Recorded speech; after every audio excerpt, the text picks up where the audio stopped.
and welcome to Smeg and the Femmes, a podcast to discuss Red Dwarf from a female perspective. I'm Janamali, and today I'll be talking about Series 1, Episode 2, Future Echoes, with the help of my guest, Veronica Rich. Howdy. Hi. Yeah, Future Echoes.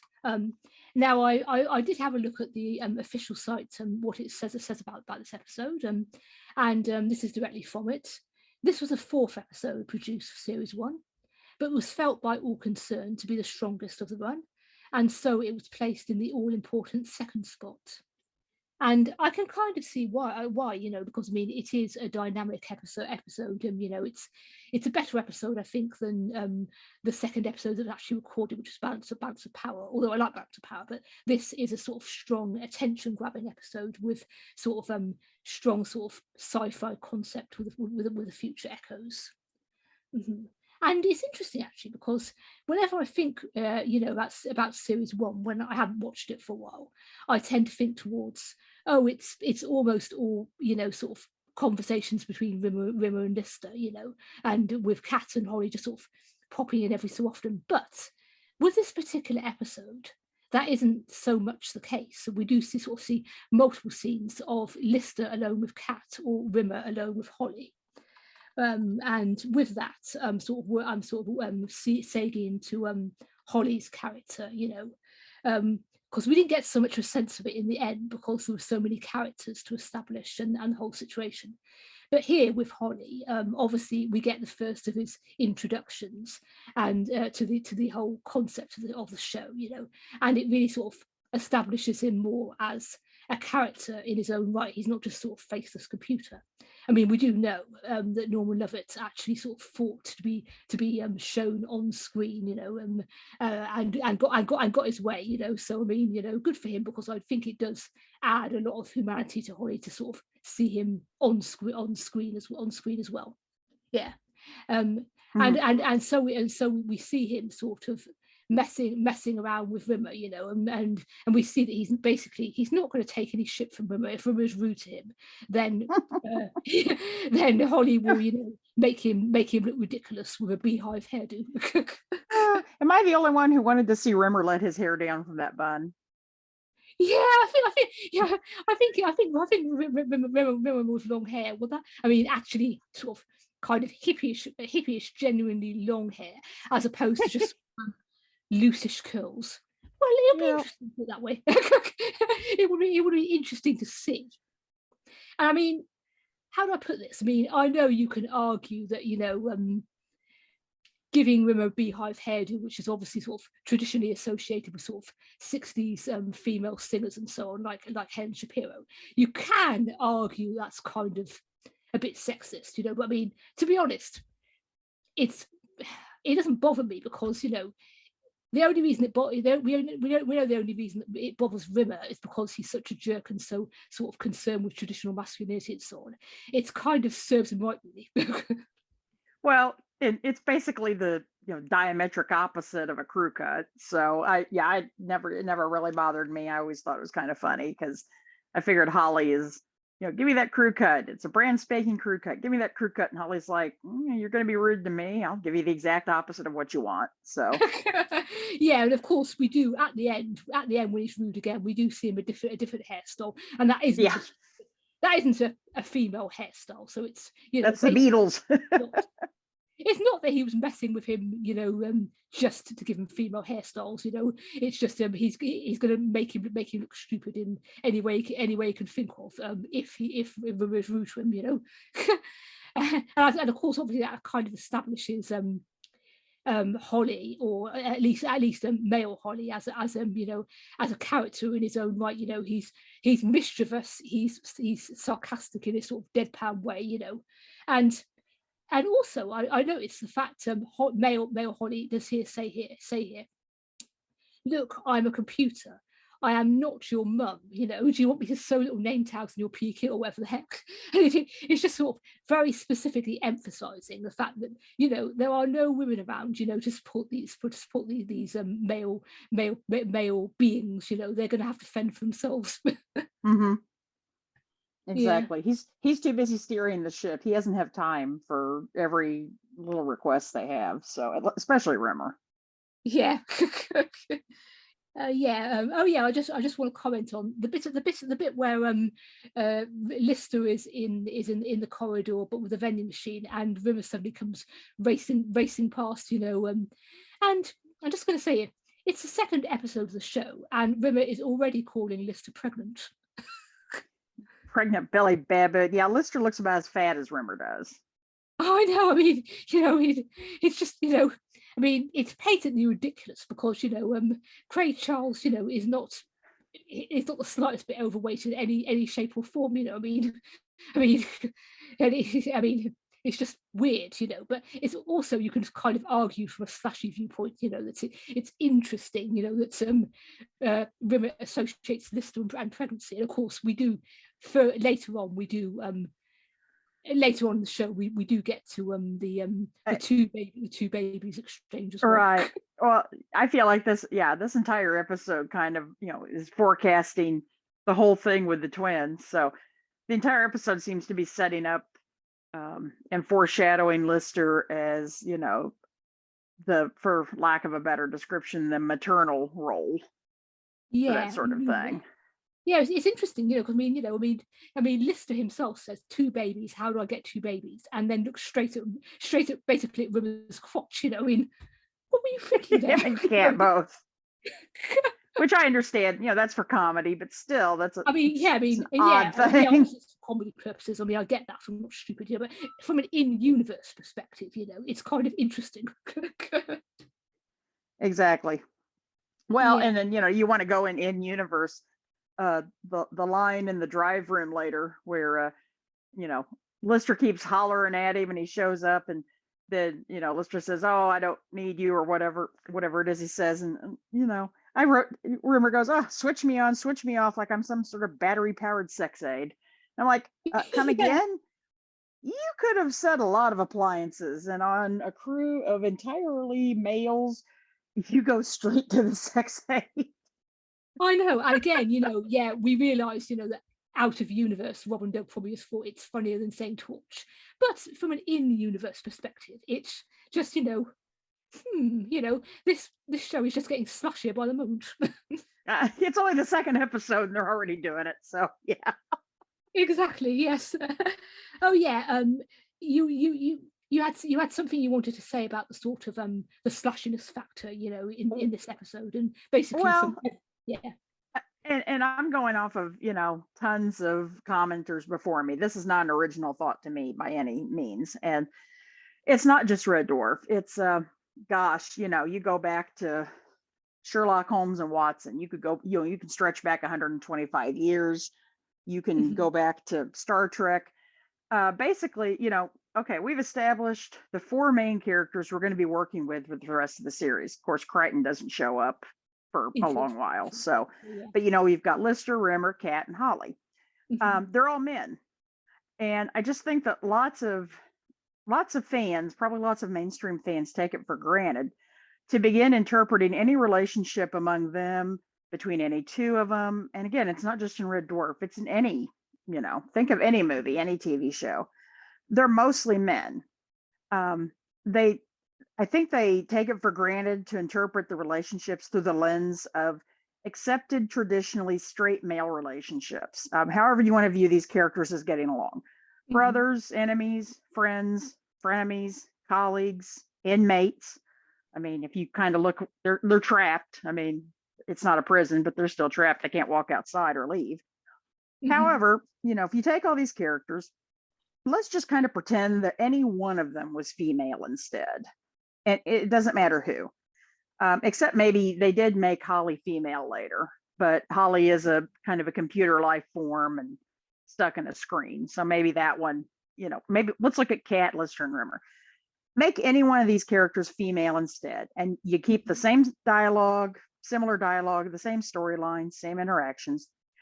So you take these same fans who view all of them and all of these relationships that could be a non-sexual context. What are the chances that the same viewers would view the group or any pair dynamic of two of them as strictly siblings, strictly enemies, strictly friends, colleagues, etc., without eventually bringing a sexual element or romantic element into it. Think of how many movies and TV shows are really overwhelmingly cast and written as male. And you might Mhm. have one or two token women, and they're usually put in for the purpose of creating a romantic relationship with one or more of the men. Mhm. So I'm just, like I say, this is not original to me. It's just some I've seen it brought up a lot. I've participated in these discussions. And just think about the fact there was a conscious choice made that these are going to be all male characters and you're going to write all these. And I just kind of think about the fact sometimes that, I know that as a casual fan of things that I don't get deeply into, and there's a lot of them, I have the same, I have the same reaction. Sometimes I'll watch them and I'll think, oh, those are two guys. They're just going to be friends or they're going to be brother like or whatever.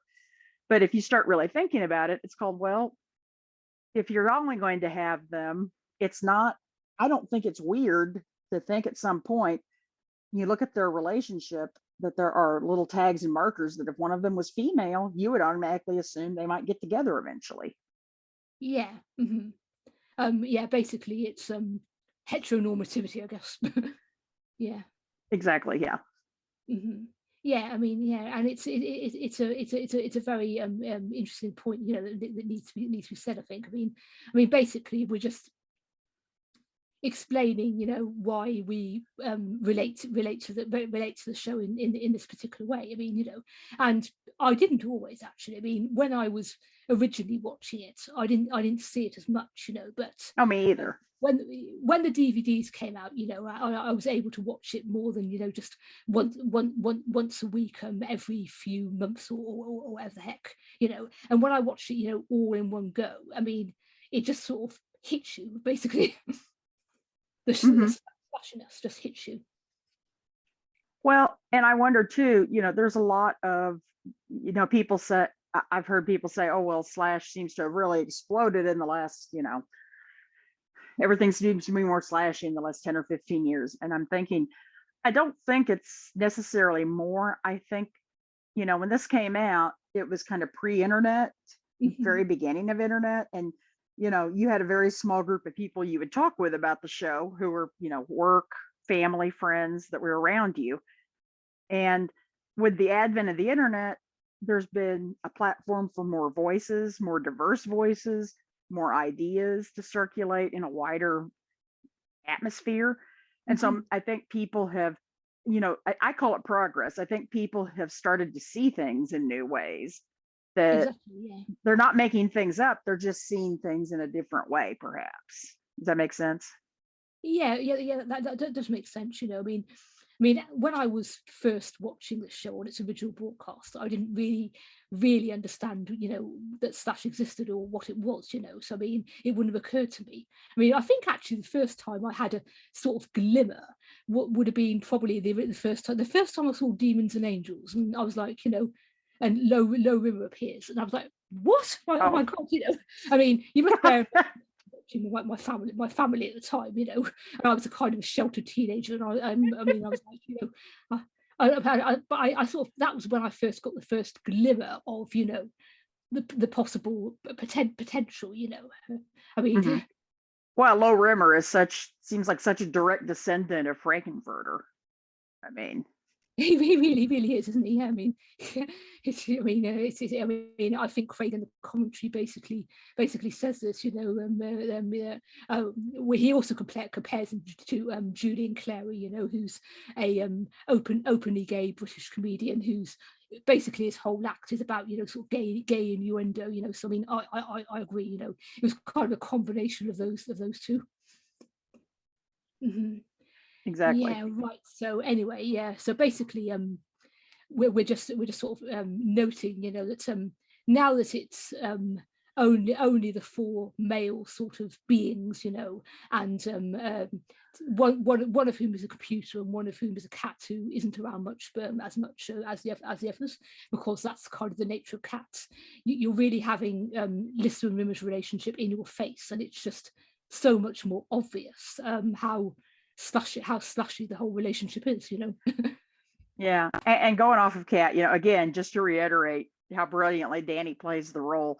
Anyone who has a cat knows that, they like affection. They're pets. They want to be taken care of and loved. However, they're not exactly participatory in it at all Exactly. times. So this cat, he's around. He likes attention. He's with them all the time, but he's not really with them. His attitude is one like a real cat. It's like, well, I'm here, you're around. It's nice that you're here, but I'll do my own thing over here in the corner. So Exactly. Yeah. Hmm. Yeah. Yeah.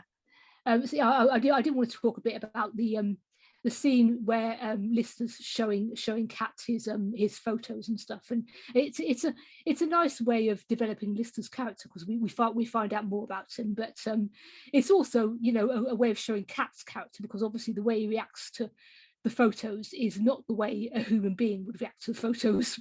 no. Exactly. And the whole thing with the dog, that takes his attention. Oh, the dog just dominates. So I, I did notice that Lister's grandmother looks a lot like middle-aged Craig in a dress. I guess, yeah. I mean, I don't think it can actually be Craig, because I mean, Craig was very No, Craig was very but sort they of chose, petite at that time of his but life. but So, they I chose mean, a good performer to be in the clearly they photo found because someone who looked a bit like an older female version of Craig. right. I was gonna say they chose a good actor to be in that photo. So They did, yeah. And it's an interesting way, of establishing, that I mean, we already know from Rimmer's mention of his parents, that he comes from a dysfunctional background. But I mean, we're also getting with Lister. Lister doesn't come from a conventional background either.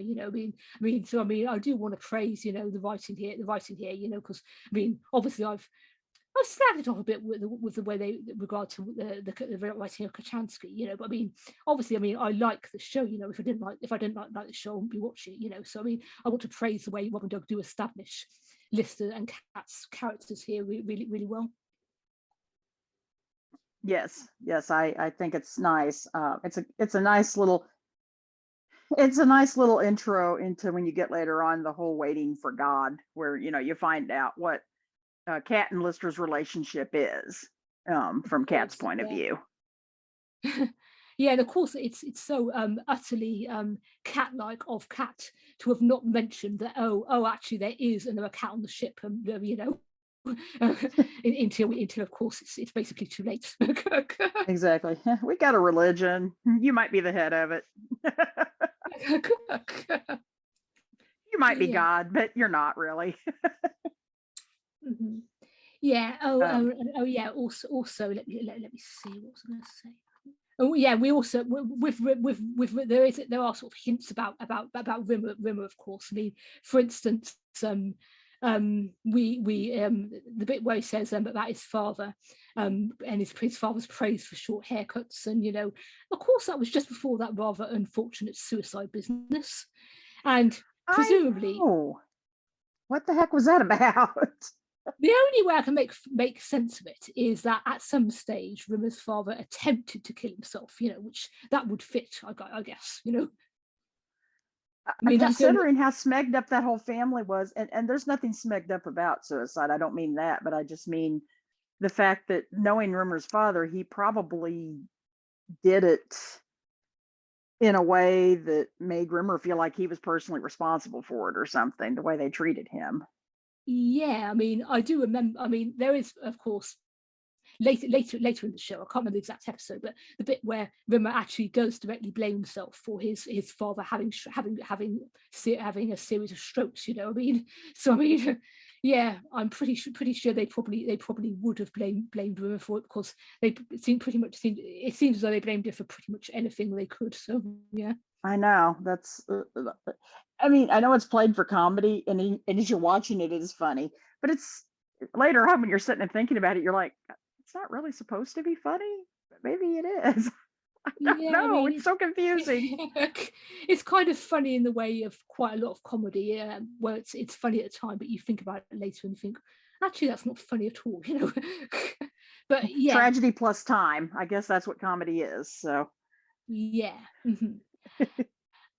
I mean, of course, yeah. I mean, I was going to say, one thing which struck me, about Rimmer's character, well, sort of later in the episode, where we think Lister is going to die, and he sort of peers in with his hands in his ears, absolutely sort of reveling in it.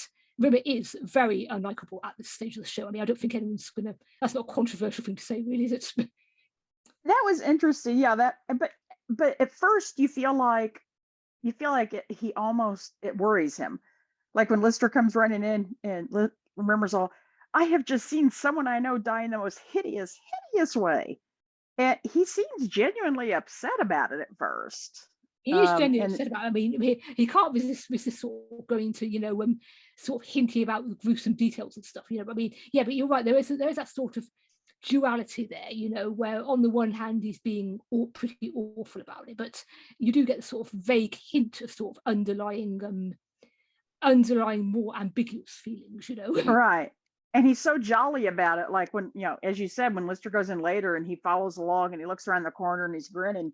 And of course, anyone who's read the novels, knows that moment in the novel is played much less for laughs, because when he's starting to go back, Rimmer actually says, "Don't go," like literally tries to keep him from facing his death. Yeah, I mean, thanks for bringing that up, because I mean, I've temporarily forgotten about that, and that really does, add so much depth to the characters in the novels as opposed to in the show. I mean, and obviously it's because they're different mediums. You can explore things in more depth in novels, but I mean, that is really an interesting change. I mean, because they didn't have to put in that "don't go" line, but they chose to. So And I think they wrote the novels. The novel came out later than the show, right? Yeah, I think the first novel came out sort of when sort of, well, I mean, series 1 would have definitely come out, and I think also series 2. I think it was about the time that they were preparing for series 3. So by then, the characters were already on screen and established. So yeah, and I think the idea was, they used, well, at least I remember reading in an unofficial program guide, in the opinion of the authors of that guide, that Grant Naylor had done the novels to sort of offer what they thought was a new and improved version of the early series. Then of course they also changed the continuity with Lister and Kochanski having dated and so on. So that would make sense. But I mean, they also added a lot more to the relationship between Lister and Rimmer.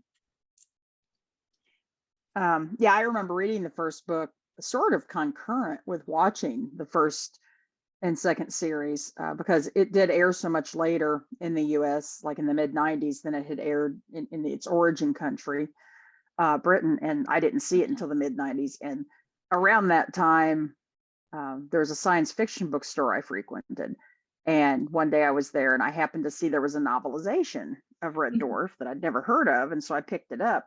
So yeah, I read it. I mean, like, in the real world, the novel was published after series 1 and possibly 2 had already aired, but I was reading it at the same time I was watching it. So I kind of got blasted at both sides with, okay, here's this canon and here's this canon. Yeah, I mean, yeah, it is kind of odd, sort of. It would be kind of odd, sort of reading them alongside each other. Of course, obviously, I did it, as in, first I watched the show, and then I read the books sometime later. So yeah, it must have been kind of an interesting experience to sort of read them concurrently. Of course, I mean, obviously, you've probably read various sort of novelizations of TV series, and in a lot of cases, what they just do is they basically they print the script, and add a few bits to it. But I mean, they obviously, Grant Naylor, they took the opportunity to sort of completely reinvent, the potential. Obviously, because we get that whole opening section with Lister and Rimmer's first meeting in Mimas and so on, and all that they didn't have to do. They could have just done a straightforward novelization of the episodes, but I mean, they chose to add so much, character depth, to these characters, and I'm good on them for doing that, because it made everything so much more interesting. I would still love to, if Doug ever wanted to film it as a part of an upcoming special as a flashback, I would still love to see a flashback that shows the first meeting with Lister and Rimmer on Mimas in that hopper, and then the android brothel. Yeah, I mean that was, you know, if there was ever a sequence, you know, a comedy sequence that was kind of begging to be filmed, that was one. It's just, you know, such a farcically hilarious situation that Rimmer would get himself into, you know. The future echoes, you know, that we get, you know, which give the episode its name, you know. One thing which occurred to me, you know, is that obviously the reason they put them in, they said as much, is, you know, they wanted people to carry on watching the show, you know, they wanted to hint that Lister had lived an exciting life, you know, and you know, it was, I mean, he even says, Rob or Doug, in one of the documentaries, it was like, you know, a calling card, please stay tuned to the show, it gets better. Which is, you know, funny, you know, which shows, obviously shows how insecure they were at the time about being renewed and getting they didn't know it was going to become the success that it did, you know. But anyway, Right. yeah. Mm-hmm. I was thinking to myself, I mean, all of these future echoes, they're sort of really good sort of fodder for fan fiction, because, you know, a lot of them we never really see much. I mean Jim and Bexley, for instance, you know, we see them as babies here, you know, and that is all we ever see of them. You know, we get a text crawl at the beginning of Backwards explaining that they've gone to live with their mum, or should that be their dad? I'm not sure, Deb, in the parallel universe, and that is all we ever hear of them. They never mentioned again.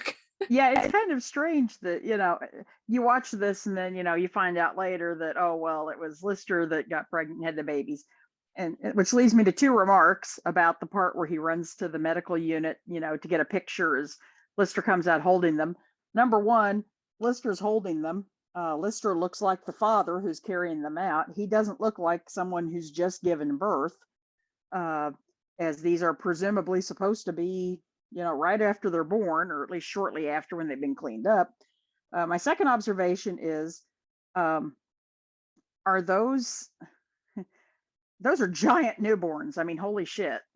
I always assumed that they weren't supposed to be newborns. I mean, you know, I mean, because obviously they don't really look newborn. You know, I mean, I kind of assumed, you know, it was that they were at least a few weeks old. You know, but this is where it's showing, you know, that I do not have kids, and, you know, I'm not really familiar with how the exact stages of baby growth. Yeah, these kids look like they're about 3 months old, so it's possible that that's it's just the way that, you know, it's presented. It almost comes across as, oh, he's, you know, bursting out of the birthing ward, as, you know, here, you know, as like he's just come out of the delivery room, you know, and he's the proud papa showing off his babies to everyone. It does I guess, of course, at that stage they didn't know it was going to be Lister who actually gave birth to them, so you can kind of made it. Yeah. And then, of course, you know, you mentioned fanfic, Old Man Lister. I mean, that's just a trove of it, especially, you know, given all the things we learn about what happens to Lister and Rimmer and the other characters in later seasons. I've always said I imagine Rimmer getting closer and going, "What about me, old man? What happens to me?" And then Lister just laughs in his face. And Rimmer is, I always like to imagine that Rimmer is, you know, he's obviously offended by that. You know, he's pissed off at it in this moment. But I almost, you know, you see how much Rimmer mellows out over the next 30 years. And you can almost imagine that Rimmer's the one who told him to laugh at himself. Yeah, when you see that going, and also, you know, I mean, if older Lister had told him, I mean, it would have created a paradox, and also and also Rimmer wouldn't have believed it. I become a space hero. I mean, what the hell are you talking about? You know? Yeah. Who is Ace? How did you find out about Ace? Exactly. Yeah. Yeah. I mean, briefly, going back to Todd Hunter. I mean, as I've said, I mean, Todd Hunter was sort of the precursor of Ace, in that he's Rimmer's sort of bête noir in the first series or two. I mean, you know, where the rant in Me Squared, I bet he was some sort of breastfed gazpacho soup and so on. You know, I mean, but and then champagne. Exactly, yeah. but I guess, as I think you've pointed out in the past, the writers realised, you know, that if you take Todd Hunter and then turn him into an alternate version of Rimmer himself, that is so much worse, from his perspective. Yeah, I mean, it's showing him what he could actually, what he could actually be if he'd seize the opportunity. exactly. And maybe had been less neurotic or less resentful, bitter. Exactly. This is the first episode with no female characters whatsoever. Obviously, it's only the second episode, but one thing I was going to mention, again, I got this from the official site. For the whole of series 1, we have exactly 2 actresses with lines. One of them obviously is Kochansky, and the other is a voiceover on the romantic film that we see Lister watching, Confidence and Paranoia. That is literally it for female speaking parts in series 1. And I mean, I always kind of knew that, roughly. It is somewhere in the back of my mind. Obviously, there aren't many female characters, early in the show, but it's still a bit of a shock when you kind of realise exactly how many. Exactly. I mean, it's still a well-written show. I mean, it's still relatable. I think it speaks to. I think it speaks to its longevity and its quality that it does have so many female fans, despite the fact it doesn't have very much representation. Yeah, I mean, obviously the fact that there are so few female characters at this stage of the show, it doesn't spoil my enjoyment. It's still a great show. And equally, obviously, obviously it's kind of the show's raison d'etre, men, a small group of male misfits stuck together without women. It's kind of the point of the show. I mean, most of the time, I mean, obviously they did change that bit in series 7 and 8, but it's how the show started off. I mean, and I do realise that's the reason. And also, right. Also to be fair, in series 2 is much better in this respect. They do have a lot of sort of female characters. I mean, obviously, for instance, the Esperanto teacher in Crichton. I mean, they do start giving more sort of female voiceover parts and so on to women. So it just makes it more balanced than what it was in series 1. Right. Although you could kind of make a sarcastic remark about the female characters introduced with Crichton are all dead. That is true, yes. I'm going to have to say I'm going to have to say this actually because I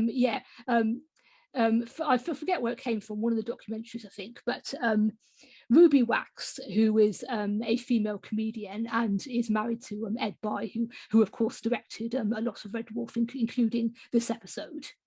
Apparently she was at the recording of Crichton, and when the female skeletons were revealed, she turned to Rob and Doug and said, "And they said you couldn't write for women." I think I remember reading that somewhere. So I mean, it's not like people around them were pointing it out even at the time. Oh man, that's some quick wit right there. I like it. Yeah. And yeah, I mean, I'm not going to apologise for criticising the show. I mean, I criticise it because I love it, I mean, and it doesn't spoil. As I said, it doesn't spoil my enjoyment having so few female characters in series 1. But obviously, we're here to comment on it, so we will comment. Exactly. I agree. Going back to the script here, because I've got to quote this little bit from the end where Rimmer goes, "Wait a minute, I don't understand how you're supposed to get 2 sons without a woman on the ship." And Lister, "Neither do I, but it's going to be a laugh finding out." Are you sure about that, Lister? I mean, the irony, how ironic it becomes when you realise this is actually him that gives birth. It's just so funny in retrospect. Well, of course, going back to your earlier pointing out about, the future echoes of reaching out to the audience to go, come back and watch more, we promise. I guess that line is kind of thrown out as, hey, come back. It'll be fun to find out how all this happens. So Yeah, I mean, and in all fairness, it is a lot of fun, even if most people watching the show would never have dreamt that it meant he's the one who's going to give birth. I mean, that's it definitely is a lot of fun. Mhm. Mm. Okay, we are approaching we're sort of heading towards the 40-minute mark, I think. Let me see. Oh yes. So I guess we should probably start thinking about wrapping it up. But I want to first ask you, what score out of 10 would you give this episode for slashiness? Mm. Well, it's higher than the pilot episode. It's not quite blue level. So let's see. I think I would almost give this a solid 5. It's Mhm. got potentiality, but I think they jump into a lot of topics and a lot of interactions that kind of a pre-signal. So yeah, I'll take 5 at least. That would be my lowest. And I'm pretty Mm. conservative on my scoring. So Yeah, yeah, and I think I'll give it 6 out of 10. And oh, just to clarify to the listeners, this is purely for slashiness. This is not about the overall quality of the episodes. I mean, it's simply how would we rank them out of 10 for this particular element. I guess exactly. whilst we're about it, I mean, I might as well ask you, if you were ranking this episode for overall out of 10, what would you give it then? Well, it has good sci-fi concepts, uh, develops characters well, uh, humor. I don't know. I'd say I'd probably give it an 8 out of 10. It's a strong early episode. It's strong to be an early episode, so it's good. Mhm. Right, well, that's nice and good, because I mean I was going to say 8 out of 10 overall as well. Yeah, so right, okay. Yeah, we're approaching the 40-minute mark, so we better wrap it up. Even though frankly I could carry on chatting, but we better leave it there. So yeah. So thanks very much for guesting. I mean, I've really enjoyed chatting to you a lot Well, about thanks this. for having me on. So that brings us to the end of this episode of Smeg and the Femmes. As I said, thank you to Veronica Rich for guesting, and also thank you to Hologramette for the technical side of things. To our listeners, I hope you enjoyed listening. And again, if you'd like to give us feedback, you can do so on either Tumblr or Discord. I will be creating posts which link to this on both sites once they're ready to go live. And the next episode we'll be covering, again, you won't be surprised to hear, will be Balance of Power. And I hope you'll join us then. But for now, goodbye.